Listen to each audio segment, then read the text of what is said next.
রবিউল আউয়াল মাস, যে মাসের মধ্যে আল্লাহর প্যারা নবী সাল্লাল্লাহু আলাইহি ওয়াসাল্লামকে আল্লাহ এই পৃথিবীর ভুবনে সৃজন করেছেন। সুবহানাল্লাহ। আমি আপনাদের সম্মুখে একটা আয়াত কারিমা তেলাওয়াত করেছি, তার পৃষ্ঠে একটা হাদিস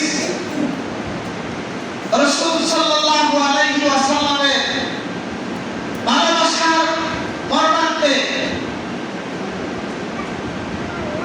আল্লাহর প্যারা রাসূল সাল্লাল্লাহু আলাইহি ওয়াসাল্লামকে জানের চেয়েও, বিবির চেয়েও, বাচ্চার চেয়েও, তামাম জাহানের চেয়েও বেশি ভালোবাসার নামই হলো ঈমান। সুবহানাল্লাহ।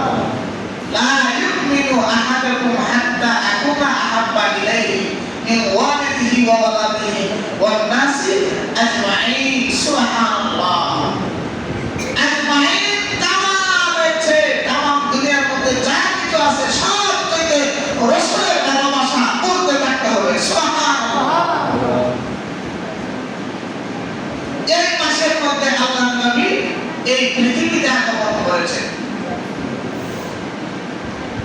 আমার নবী আল্লাহর নবী দোনো জাহানের সরদার প্যারা নবী সাল্লাল্লাহু আলাইহি ওয়াসাল্লাম নূরে মুহাম্মদ আমিনা এই রবিউল আউয়াল মাসের মধ্যে হয়েছেন। আমার ওফাত মুবারক হয়েছে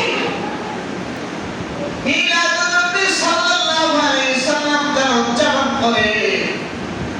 নবীর মিলাদ মানে নবীর জন্ম, আর নবীর ওফাত মানে নবীর পর্দা করার সময়, যাকে নবীর ওফাত মুবারক বলে।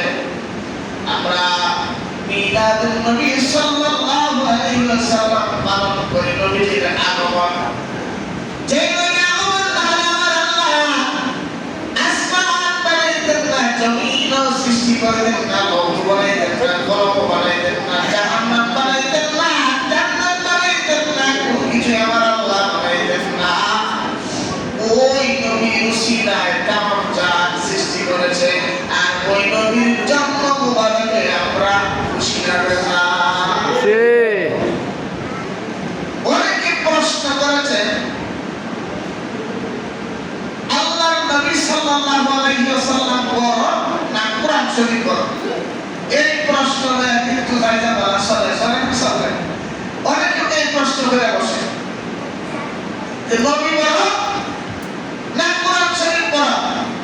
এটা আমরা আজকে কোরআন দ্বারা করে দিব।